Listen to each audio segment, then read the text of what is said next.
40 ዓመት ወረቀት አረጀ፣ ቀለሙ ደበዘዘ፣ ግን ናፍቆት አልሸመገለም። ዛሬም ያ ደብዳቤ በሻንጣ ያለ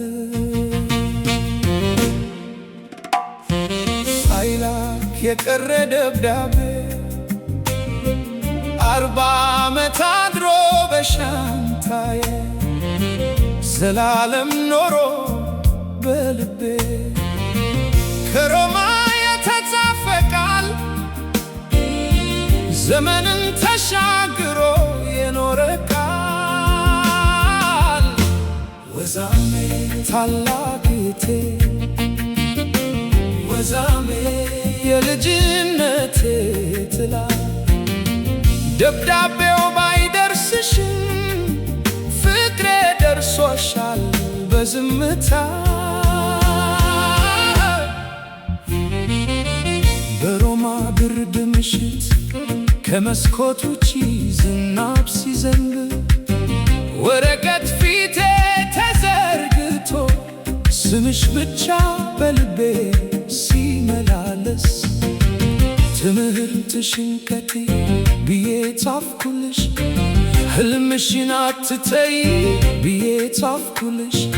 የምናገርበት ስልክ አልነበረም፣ የምንገናኝበት መንገድ አልነበረም። ስለዚህ ልቤን በቀለም ጻፍኩት፣ ያንቺው ታናሽ ወንድም ከርቀት ሆኖ የጻፈው ሳይላክ የቀረ ደብዳቤ 40 ዓመት አድሮ በሻንጣዬ ዘላለም ኖሮ በልቤ ወዛሜ ታላቅ እህቴ ወዛሜ የናፍቆቴ ዜማ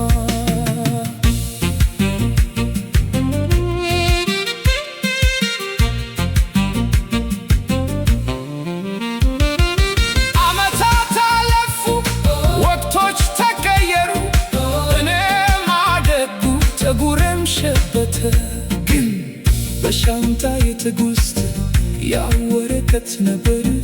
ከኔ ጋር ተጓዘ፣ ባህር ተሻገረ፣ አገር አቋረጠ። በደስታዬም ነበር በሐዘኔም ነበር፣ እንደ ወረቀት ሳይሆን እንደ ቁራጭ ነበር። ደብዳቤውን ተመልሼ ሳነበው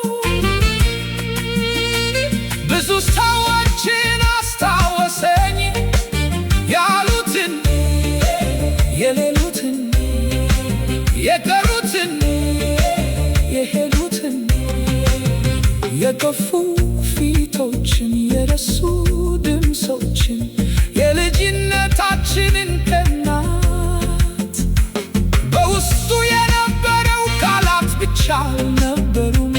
ከደብዳቤው በላይ የአእምሮ ብስለት ነበረበት፣ የተስፋ ብርሃን ነበረበት፣ የወጣትነት ንቱልት ነበረበት። ዛሬ ሳነበው እህቴን ብቻ ላገኘሁ ከ40 ዓመት በፊት በሮማ ተቀምጦ ያንን ደብዳቤ የጻፈው ወጣቱን ራሴን እንደገና አገኘሁት።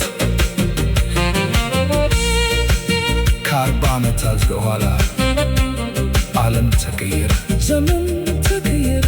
አንድ ቀን በትንሽ የስልክ መስኮት ያ የድሮ ደብዳቤ እንደ ወፍ በረረ። ሄይትኛ ላደረሰው ቴሌግራም አደረሰ። 40 በመጨረሻ አይኖችሽ አነበቡት። ወዛሜ ታላቅ እህቴ 40 ዓመት ቢያልፍም ፍቅር አይጠፋም። ወዛሜ የልቤ ሰላም፣ ወዛሜ የናፍቆቴ መልስ። ደብዳቤው ዛሬም በሻንጣ ያለ ግን